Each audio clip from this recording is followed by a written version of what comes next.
He kōna I purangi tēnei nā te reo irirangi o Aotearoa.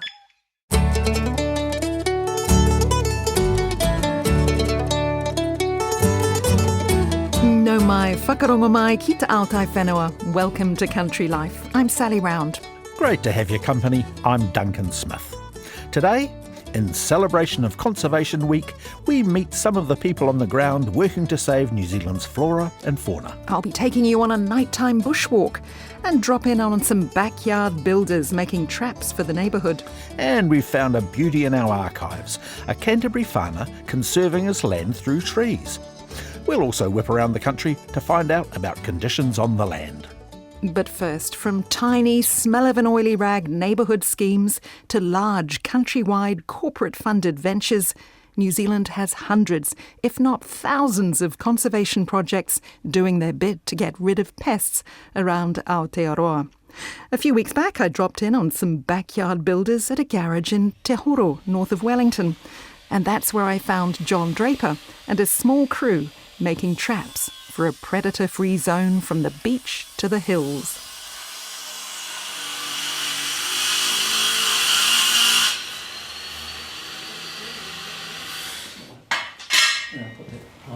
There's been a lot of support from the community for this, and this timber's come from, well, we're not quite sure who it's come from, but one of our neighbours works for ITM, and he's tapped one of his suppliers for the plywood.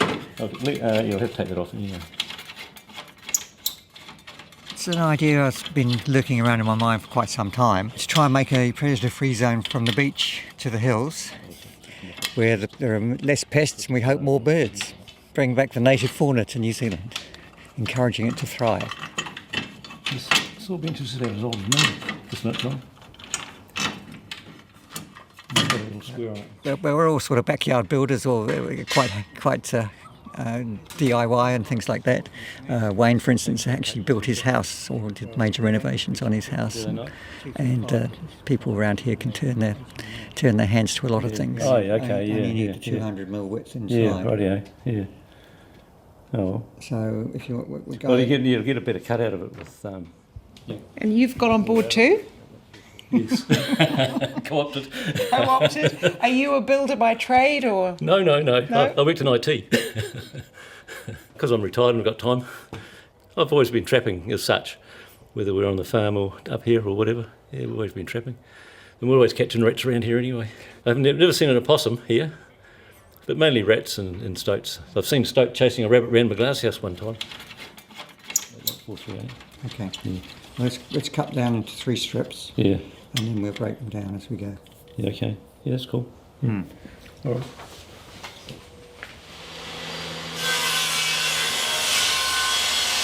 Yeah, the nice quiet sounds of the country. Lots of action in there. Yeah. Okay, my name is Quentin Long. I live in Te Horo. Work in cybersecurity, so an inside job in Wellington. Getting outside, doing this kind of thing, that's good. Why did you get involved?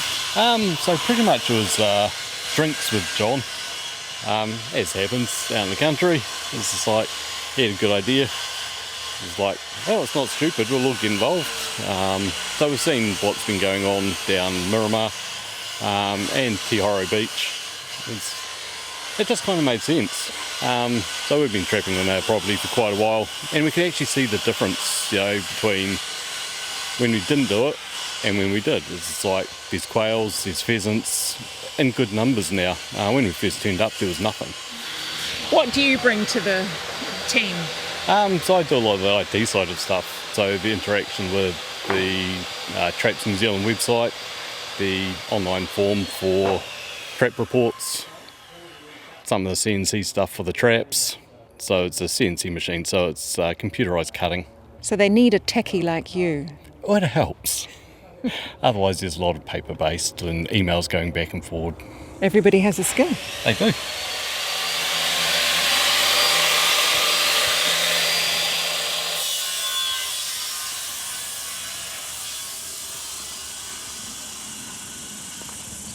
How many traps have you got set? We've got about 44 at the moment, and most of those were picked up at our launch day on the 21st of June. And here's yours. No, this is Wayne's one. Wayne's got an egg and a golf ball in there, and with a bit of peanut butter on the top as well, for good measure by the look of it. The idea is to try and stop the pests coming out of Tauraruas and thriving on the plains here, and so the birds can actually repopulate.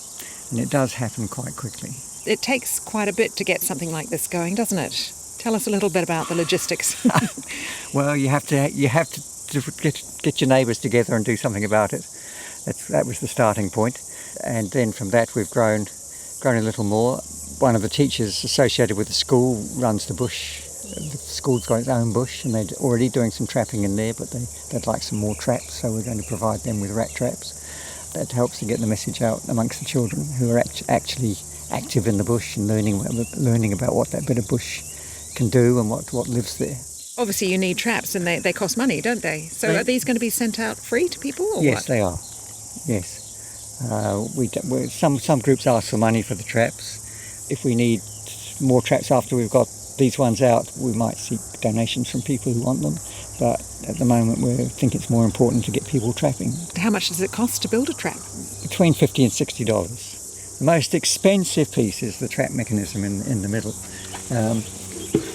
That trap costs $43. And we've managed to get people to provide us with the wood.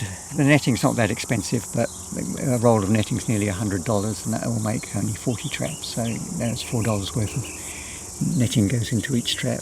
And you guys do the labour for free? We do, yes. And so far we've managed to find either scrap materials to use ourselves. Otaki wood recycling has certainly helped with the initial supplies of wood, and we've been scrounging around our garages and workshops for the nails and screws and bits and pieces that we need. And how many traps are you hoping to make?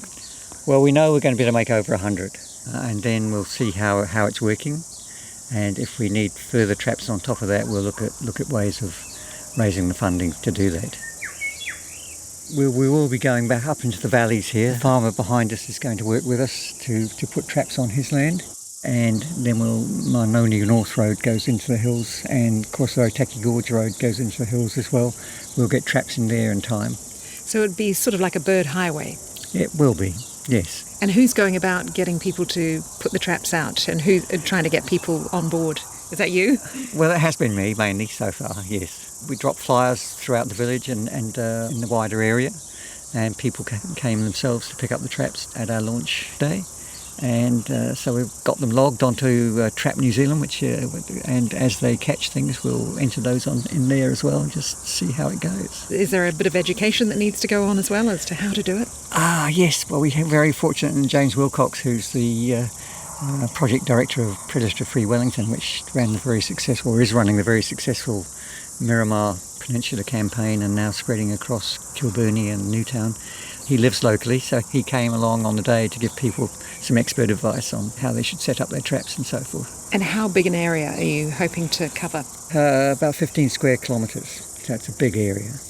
If you go on the recommended levels of one every 100 or 150 square metres, then you're looking at over 1,000 traps. I don't think we'll get there. We're going to have a more targeted campaign. And what are you hoping to catch? What are the pests here? Well, the hedgehogs, stoats and rats mainly. There are some weasels and there are some ferrets. These traps won't necessarily catch ferrets. There's a bigger sort of trap that's ideal for that, but they're a bit hard to handle. We might move on to possums, and possibly if feral cats get added to the predator-free list of pests, then we might tackle that. Certainly people were telling us on the launch day they have feral cats around and would like to get rid of them, but that can be tricky.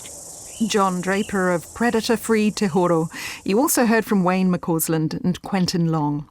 Predator-Free New Zealand helped them get going with seed funds, and they've also had support from the Nico Foundation and the Otaki and Waikanai community boards.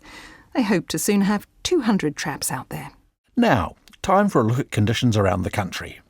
Our Northland Te Tai Tokoro contact is still walking around his farm as it's too wet for vehicles. He's had nearly 170 millimetres in the gauge over the last month. Lots of nitrogen has been going on, suggesting many farmers are getting tight on feed. Grass is growing though, and calving's almost done, without much to grumble about. Cows are enjoying some sun, as are the farmers. The mood is upbeat. It's been a cool month for pukekohe growers. Overnight breezes have helped keep frosts away, but low temperatures mean crops have been slow growing. Some vegetables are in shorter supply, meaning higher prices on the shelf. Waikato farmers have also been battling extremely wet conditions. One tipped out 700 millimetres from the gauge in August. There's been a bit of pugging, but most have wintered well. Many dairy farmers are ahead on last year's production. Calving's gone well and cows have held up despite the cold. The big talking point is Fonterra's proposed sale of its consumer brands. A $2 per share payout would be welcomed and used for paying down debt. Wet conditions have made it hard for Bay of Plenty growers to get their spraying done. Most are busy tidying up and getting ready to put on fertiliser. We're told kiwi fruit growers are happy about their payout, less so the 135 jobs Zespri's proposed cutting.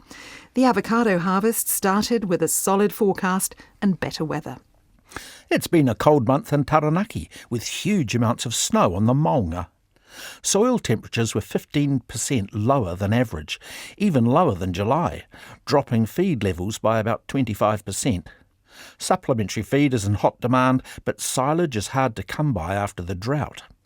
Dairy farmers are getting impatient for fresh growth, but the good payout means most are happy about the cash flow outlook for the next few months. Lots of rain and dull days put a dampener on the mood of East Coast Te Tai Rāwhiti farmers about a fortnight ago. There have been big problems with cattle pugging paddocks. It's prompted some to sell winter finishing lambs earlier than usual, but there's light at the end of the tunnel, literally, more sunshine hours helping grass along. Parts of Hawke's Bay are seeing ponds drying out rather than filling up. It's not unusual for this time of year, but something to keep an eye on. Pastures getting a bit tight for those on the hill country. Lambs have had a good head start with strong survival rates. Prices are good, but input costs are also up, so margins are thinner. Lowering interest rates have made a real difference, though, and are making people happy. Good weather's also been good for croppers. Some early peas are going in. There have been a few frosts, and with temperatures now hitting over 19 degrees, the grapevines are starting to wake up. In Manawatu, Rangatike, it's been dry and cold with lots of frosts. The region's had about half the usual rainfall. It's been good for croppers and helped keep paddocks from getting muddy and messy, a blessing over calving and lambing. But over the last month, the feed budget's been squeezed and things are tight. August is always a pinch point, as there's reduced production but increased demand. Most farmers are either eating into cover, supplementary feed, or sacrificing animal condition. The mood's generally good. The Fonterra sale's a big talking point across the district, and some say the farmer payout could be transformational. It's a similar story in Wairarapa, where many sheep and beef farms are getting short of feed. Lots of nitrogen has gone on. Buying trade cattle is expensive at the moment, but the mood is chipper, and most feel it's been a really good season. Here, the big talking point is alliance and the future of red meat. Shareholders in the meat processing co-op are due to vote on a majority sale to an Irish firm later this year. Across the Horo whenua, where growers have seen 28 frosts this year, which is heading towards a record. There's not a lot of crop movement with those temperatures. Market prices have jumped a bit though, and there's demand to match.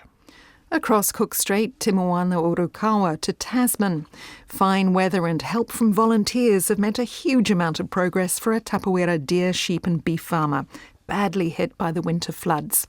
A digger's been busy for weeks trying to get the watercourse sorted, and they're at the stage where new fences can go up, but money and time's what's needed.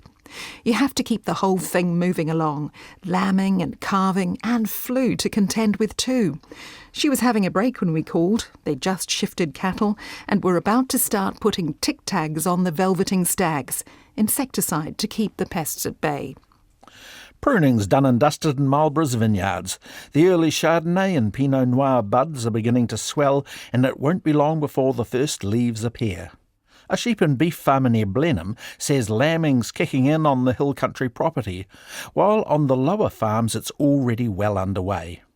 Survival rates are shaping up to be the best in years for both lambs and calves. It's been a windy week, so a touch of rain would be good. Tractors are out spraying paddocks in preparation for sowing Raffno, a tasty kale and radish hybrid, so they say.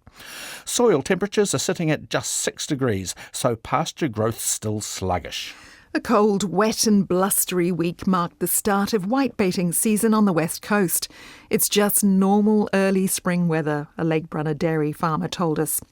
Calving's going well regardless, with most herds ahead of last year in production. Despite the frosty winter, cows made good use of the feed available and came into calving in good condition. It'll be interesting to see how things go now that the weather's turned wet. Those who pushed for early milk may find it a bit tough over the next few weeks until the grass really gets going. In Hawarden, North Canterbury, a farmer was loading dairy cows onto a truck when we called.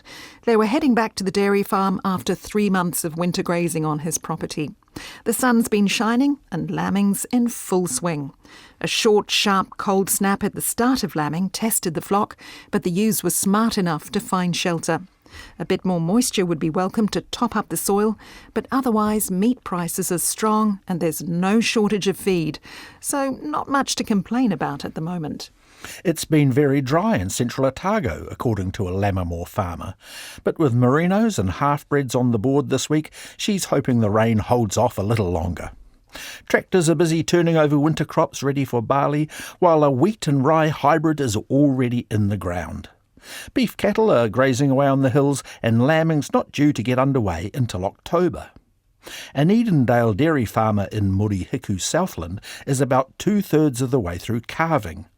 After a fine spell, the weather has turned wet, with more than 50 millimetres of rain falling, equal to the totals for July and August combined. The mud has returned, making pasture management trickier. There's been a touch of mastitis in one of his herds, but the cows in the other, fitted with halters virtual fencing collars, are showing improved milk production as they settle into better grazing routines. This is Country Life on RNZ National 101 FM. It was dark when I arrived at Mokorua Scenic Reserve on the outskirts of Whakatane, and that's the best time to pick up the call of the kiwi at the right time of year, and see the many bugs and grubs that come out when other birds are asleep. Jack Karatai Barrett is one of the volunteers with the Whakatane Kiwi Trust, which takes people on guided tours of the bush, including me. Righty-ho, so Jack, I want you to introduce yourself by saying my name is blah blah blah and how old you are and where we are. Alright, my name is blah blah blah, I'm blah blah blah years old.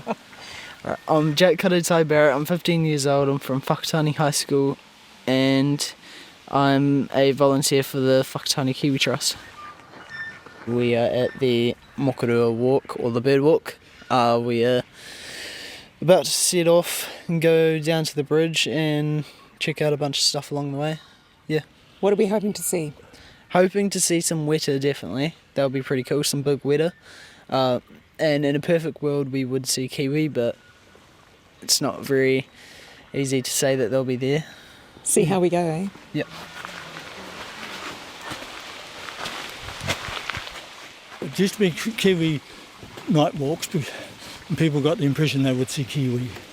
So we've just now changed it just to night walks or bush walks. My name is Stuart.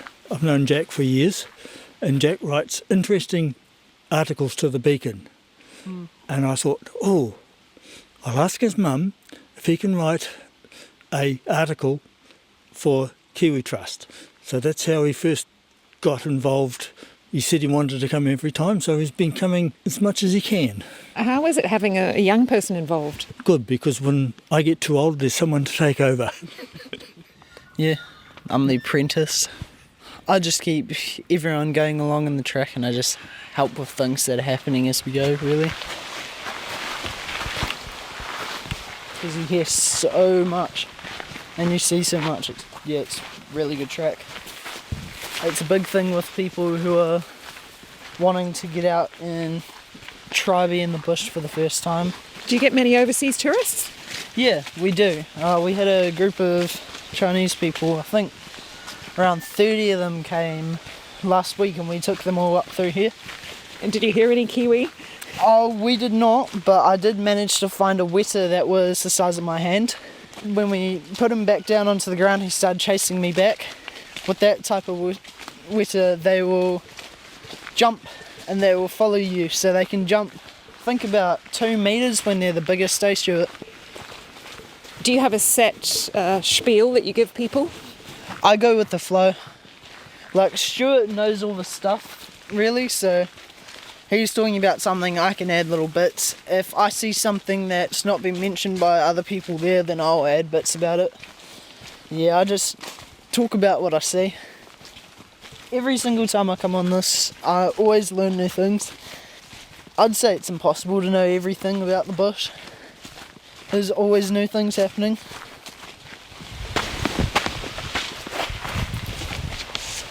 Have a look behind here. Hopefully we can find something to show. Oh, there's a wee spider here. Not a very big one. He's just hanging out. Not many people notice them because look at how well it blends in with the tree. I can't see anything. You've got good eyes. Yeah, here we are. That's starting to be a pretty big bug there. Oh yes, now I see it. It's well camouflaged. Do you know what sort of spider it is? What spider is that? Sheep web. Flat, like a sheet on the bed. Yeah. The interesting thing about the sheet web spider is that they share, the male and the female share the web.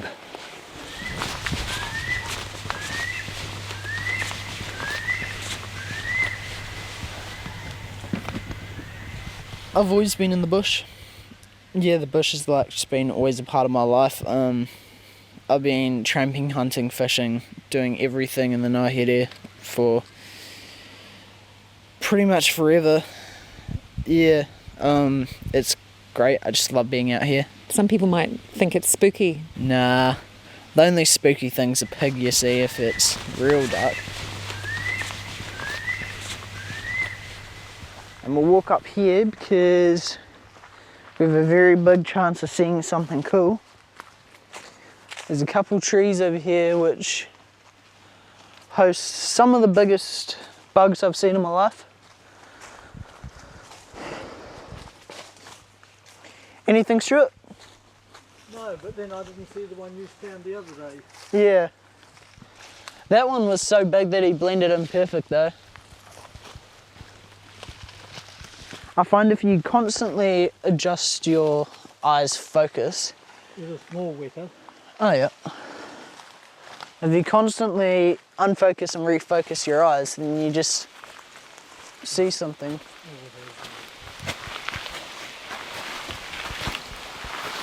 Now tell me about some of this vegetation.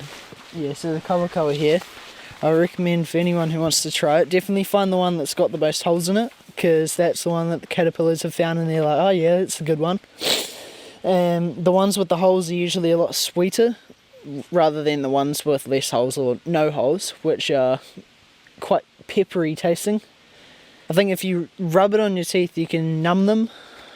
Where have you picked up all your knowledge? It's a mixture of from when I first started going in the bush with Dad to my Duke of Edinburgh experience. Now I'm Gold, and Stuart as well teaching me all this stuff. And what are you most interested in yourself? It's The bird bugs. life? The bugs? Yeah, the bugs are really cool. I love seeing some big weta, like they definitely creep you out a bit.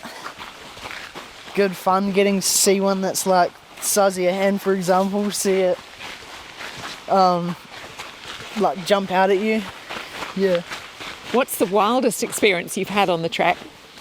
I was walking along and all of a sudden I look up with my light. There is a spider right on my nose and it jumped on me and I spent about 10 seconds smacking my face and throwing my arms around the air trying to get it off me. Was it big? Yes, very. Lucky they don't bite.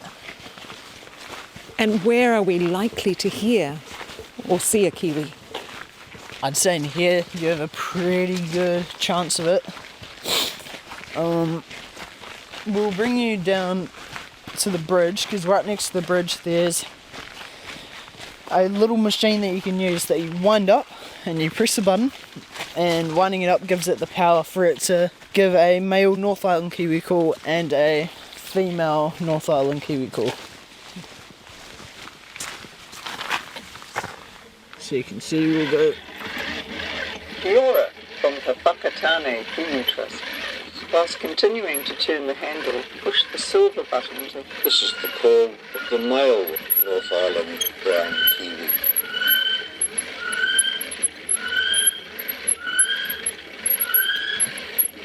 So Jack's just cranking the handle.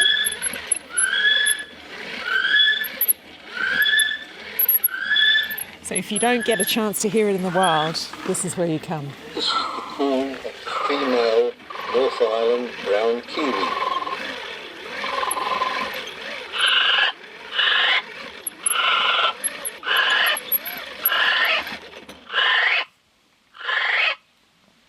And how often have you heard that for real? I've heard once in my life, not on a kiwi walk, but I was with Dad hunting in the bush one time. So we've just walked over a bridge, and this minute spider underneath the rail has been spotted by Jack. Yep. Like, I would have walked straight past that. There's a spider with a yellow and black abdomen. It's pretty cool. I've never seen one like that. It looks like a watermelon. People might know you, Jack, through your big cycle to Wellington in support of Māori wards. What sort of reaction did you get when you came home? A lot of people know me now. I find it annoying when I'm going down the road, like after school, and all the boys from intermediate will be like, "Hey, that's Jack, do a wheelie." Because they all saw the videos I came in, I did a wheelie on my bike. Now they all know I can wheelie and they all ask me. It's cool though, I just got to be careful with the traffic. You're pretty famous now. Yeah. Legend of my own lunchbox. Oh, yes. You do a lot of different things apart from school. How do you fit it all in? So school's my number one priority. I'm just about done with getting full excellence for the year, and on my weekends and on my day offs I'll be coaching the junior and primary school MTB teams, teaching people how to ride bikes during the week, and then after schools I'll be doing the intermediate and senior groups for mountain biking coaching. And on the weekends I'm volunteering and working. About a week or so every week I'll be doing a night walk. It's amazing. Yeah, I love to do it. Do you do other volunteer work as well? Yeah, so I also volunteer for Waisero Whakatane and a few other places that just needed some extra help here and there. So is conservation one of your big interests? Yeah, it definitely is. It's because when I was young I remember the bush just like, and it's weird to say this, but the bush was more full of life when I was younger. Now you just don't really see it as much, especially we were driving to Waikari Moana last year and we noticed the decimation that possums have left, and that was just such a horrible thing to see. Do you see yourself taking this further, like having a career in conservation? Yes, I do. I think I do. I currently have my eyes on being a physiotherapist, but I also want to have this as an option in life. And that bird that's calling there, Mopok. Mopok. What's special about the night time? Nothing is out during the day. Not a thing. And do you find people are nervous in the bush? Do you have to put them at ease? Toadstool, look. Get Jack to shine his torch on it first. My UV? No, just your ordinary torch. Just to show you how dull it is. There it is. Oh yeah. It's very dull in broad daylight. Yep. And then in the dark it just is this luminescent blue, isn't it? Yep.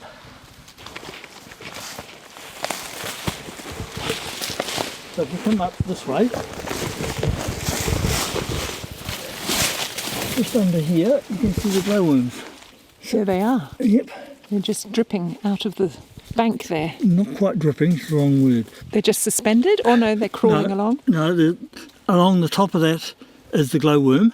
That's its fishing lines. So it uses these to catch the bugs. I'll go up a bit further. Just need to put my balance.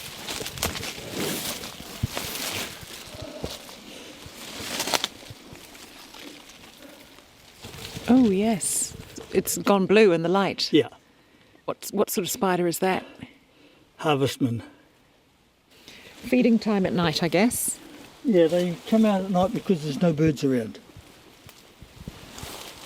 Come out during the day and you'll get gobbled up. And this is where we always stop to look for weta. Just up here, I'll just check that they're home. And right up here. Oh, that one I got my light on right there is pretty good. Ooh, that's a whopper. There's a cave weta as well. There's a Because there's the normal brown ones, and then one of them in here is like a brown hazel sort of colour. Yeah. It's got the cool patterns. Yeah, that's the Coromandel cave weta. Yeah, I thought so. Can you tell the differences, Jack, between all the weta? I can tell the difference between the Coromandel and the Auckland. The cave in the tree. We're just here, Stuart. Do people ever trail behind and there's a risk of getting lost here in the bush in the dark? That's why we have me, Stuart, and usually one other person, because I'll be at the back, someone can be in the middle and Stuart's at the front. That way we generally keep people walking in a straight line. Every once in a while I'll have to be like, oh yeah, well we've gone and you need to get going again. And people skills, have you developed those doing these walks? Yes, and doing other things, especially working in hospitality. You definitely learn how to deal with some characters. Can't miss Stuart. Oh, I was just saying you can't lose me because I've got... If you could take any one person on a walk like this, who would it be and why? Ooh. That's probably the hardest question anyone's ever asked me. There's this mountain biker I watch on YouTube, his name's Sam Pilgrim. He's like my favourite mountain biker ever. I'd definitely take him. He's cool as. Yeah. Jack Karatai Barrett. You also heard from Stuart Sutton. Both are volunteers with the Whakatane Kiwi Trust.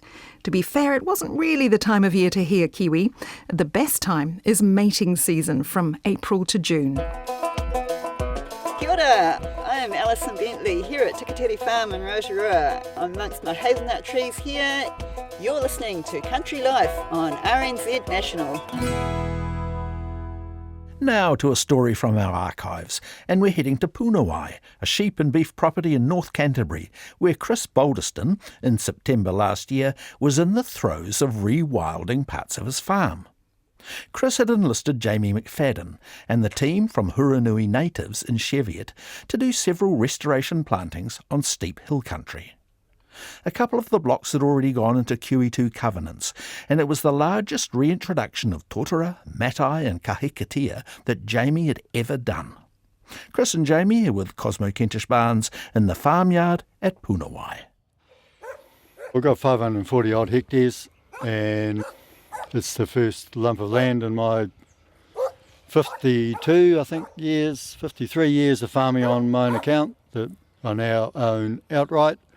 And I've never had so much fun with my pants on as I have since I've owned Punawai in the last 4 years. And my base objective with Punawai, because I'm in my 8th decade and I've got less days in front of me than I've had behind me, is for this to be one of the best farms in the district. So more sustainable, more profitable, more future-proof, and making it better for man and beast.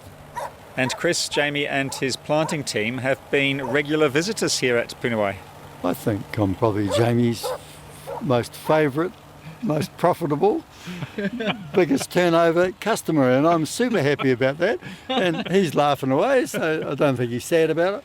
But between poles and mostly natives, and now my objective to have a totara forest, similar to what you would see going over the Whitcomb, which I've done 2 or 3 times. The totara forests on the west coast are just astonishing, really. And the fact they're still there is because when they were logging it furiously to set up the rehab farms for fencing and battens and all the rest of it, the loggers couldn't get that far up. So they're a magnificent tree, light, strong, durable, aromatic timber, not unlike Oregons or macrocarpus, to be honest, but a true native. How long have you been planting totaras here for? Oh, I think probably going back 2 planting seasons, and we're still putting them in the ground. That's exciting. Oh, yeah. Long-term project? Yeah, it's a true partnership in my opinion.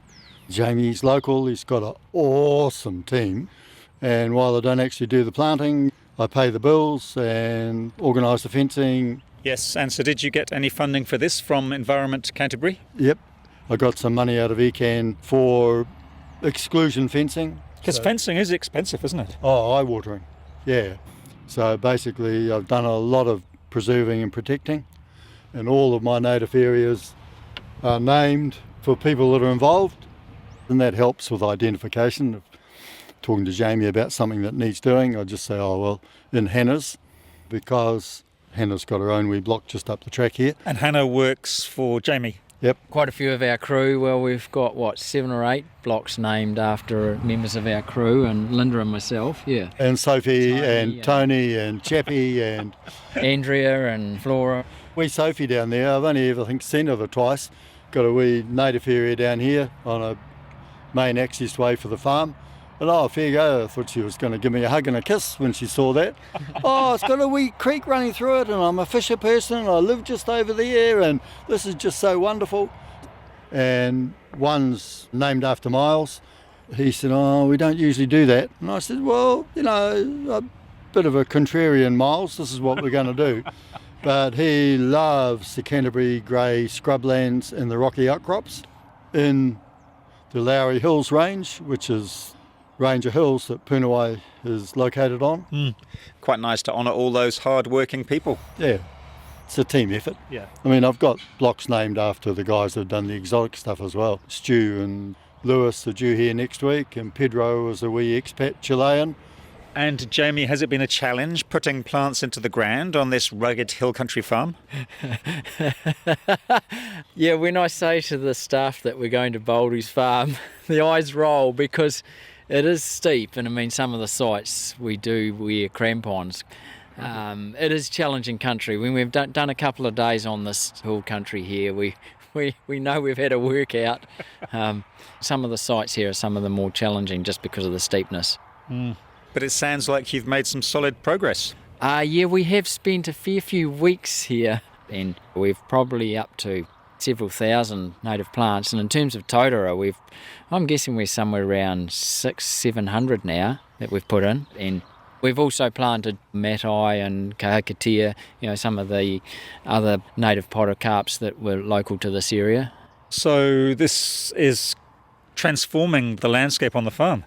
Yeah, it absolutely is. My objective is, I think I said, make the place better for man and beast. But a subset of that is that I just want to retire the stuff that shouldn't ever have farm animals in it. And I think this last summer, survival rate with the natives and the poplars, I would say, is in the high 90% for this time last year's planting and the subsequent 2 or 3 years. So keeping the bloody things alive, keeping the animals away from them, keeping the weeds away from them, because they're just so slow to get going. But the survival in there is just phenomenal, isn't it? Yeah, well, in a drought year, to get the survival, I think the timing of our watering was bang on. We did 2 waterings through the summer, and it's a bit like the poplars and willows too. I mean, timing's critical. If you hit that timing right, it's well worthwhile. And we've seen that this year. I mean, sites that didn't get any watering through the district, there's been big losses, whereas 90% survival across a lot of the plantings here in a dry year. Would we be able to go up and see the totara forest that you've planted? Yeah. Yep. We get up to that one? This is in Jamie's. Yeah. Yeah. I reckon if we just go off where the heavy bar style gate is, where the dry corner there, we can see the kowai stand as well. Yep. Righto. All aboard. I'll jump in the back. No, you won't. We'll fit in. Put the skinny one in the middle. That must be me.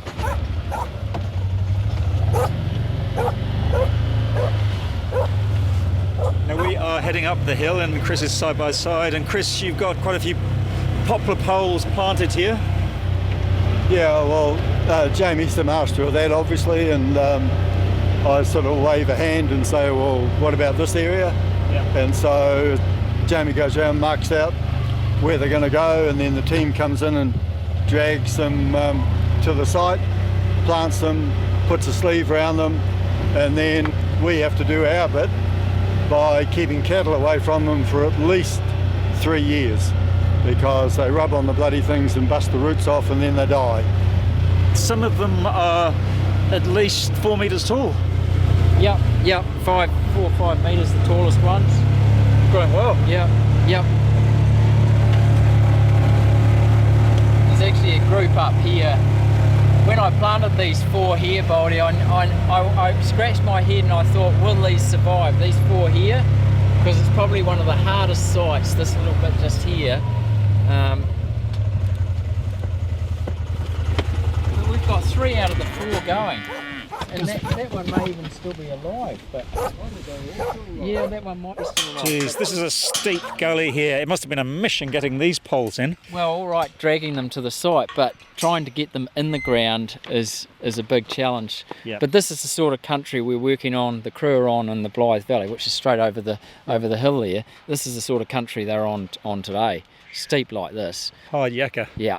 Very hard work, especially if you have to carry everything uphill. You can't get uphill of the site and drag it down. If you have to carry it uphill, which they'll be doing today, it's a big job. Yep. And like these 3 here, particularly these 2, I sort of scratched my head if we get them going, but we have. Have you got mainly poplar poles or are there willow poles as well here? Mostly poplars to hold the land, because that's what the supply, the river protection nursery have available is mostly poplars. They're a bit limited on the willows, but they're building up their willow stocks now. So it doesn't matter too much which one you use? It's more the species. I mean, there's probably 10 different poplar and willow species that are supplied for farmers for the erosion control, and it's critical to know which species are best suited where. So certain species do better in the dry and the wind than others. Yeah. And we can see those poles dotted all the way up the erosion-prone gully there. Yep. And further down towards the creek are clusters of beautiful native trees. Yeah, across the other side. So this is 7 hectares in this block, which goes up right up the top there, above that rocky knob way at the top, and then comes back down here. And so what we're doing is we're not planting anything where the thick native bush is already. Like there's a lot of lancewoods and five finger in that gully, but we're planting all of the clear areas. So over there is a dry hillside, and there's no point. That's Hannah's favourite spot over there. Yeah, and it's no point putting totara over there or kahakatea or matai high up over there because it's just too dry. So most of that's kānuka forest. So when we do the plantings, we try and match it to as what would have naturally occurred there as close as possible as we can. So I think up through here there's now around 300 totara, some matai and some kahakatea. So in time, I mean, it's going to look pretty cool in 10 years' time, but in 300, 500 years' time, this is going to be massive totara forest, like has not been here for a long time. We're actually bringing totara forest back into this hill range. What an amazing legacy you're leaving, Chris.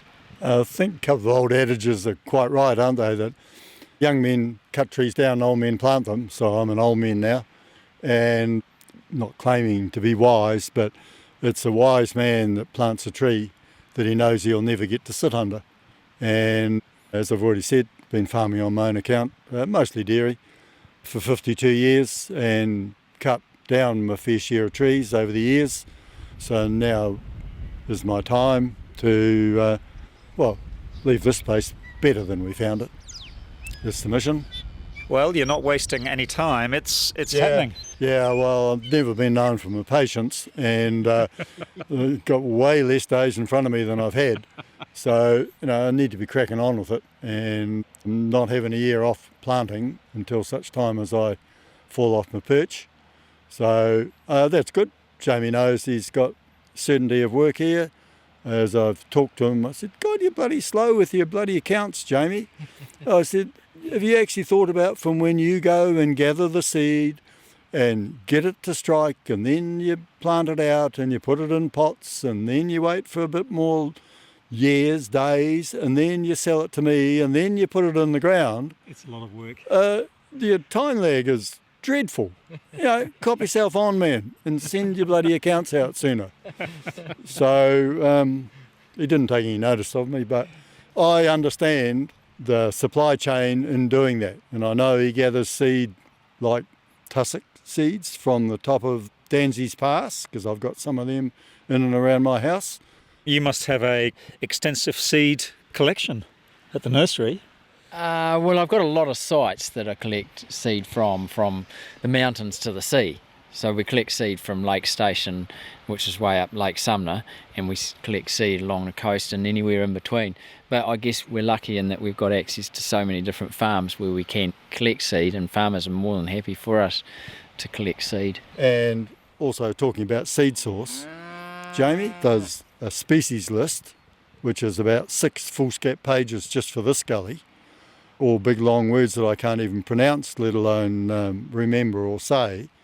But with the stuff we're putting in the ground now, they're going to be a wonderful seed source for this whole gully and probably elsewhere as well.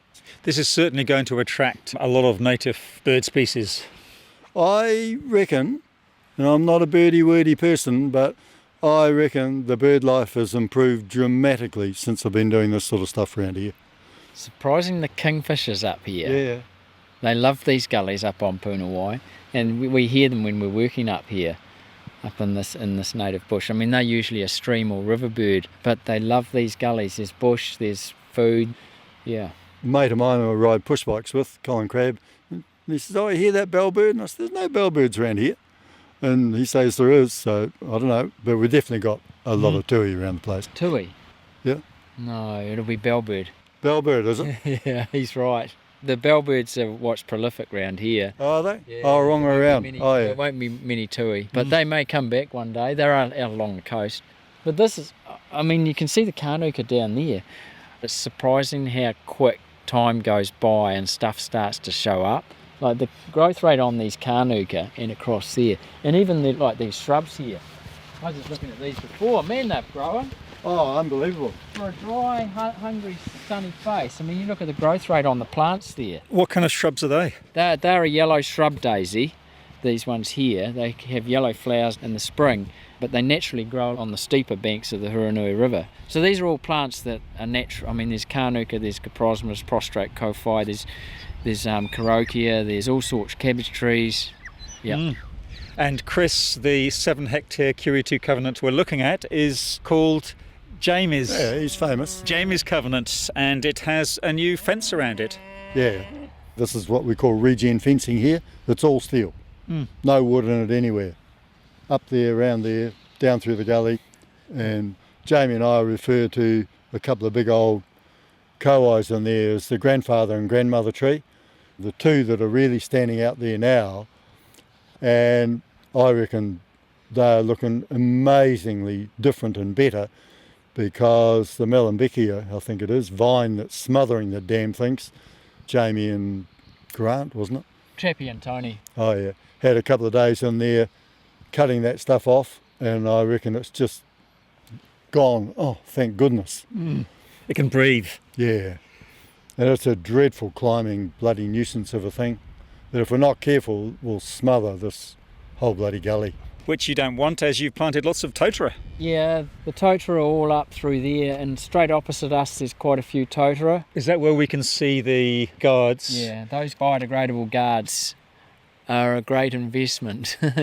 They do cost a bit, but They protect the plant better from weeds, from winds. It makes it easier to find them, makes it a lot easier to spray around them.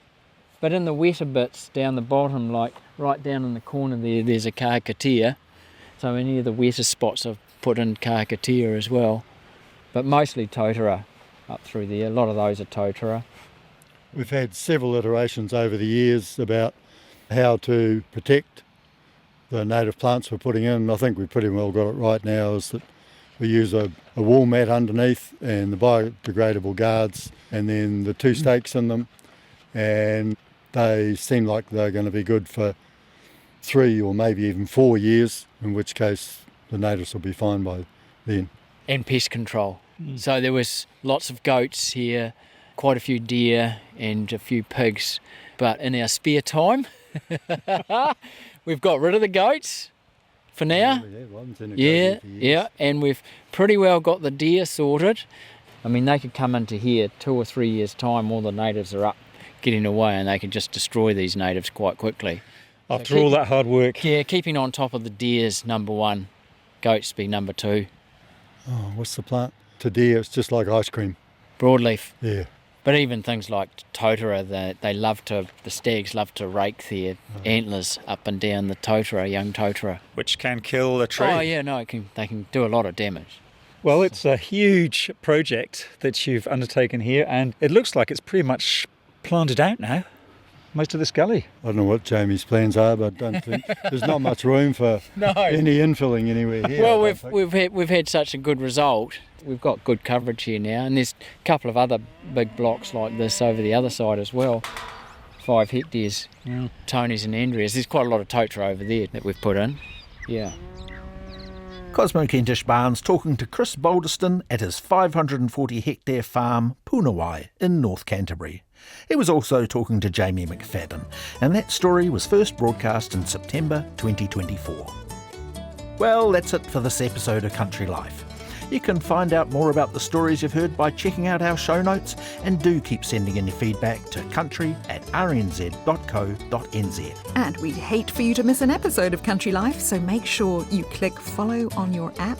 And if you're enjoying Country Life, give us a shout on social media or tell a friend by sharing the show. In the field today were Cosmo Kentish Barnes. And me, Sally Round. In the studio production team, David Knowles and William Saunders. Cheerio.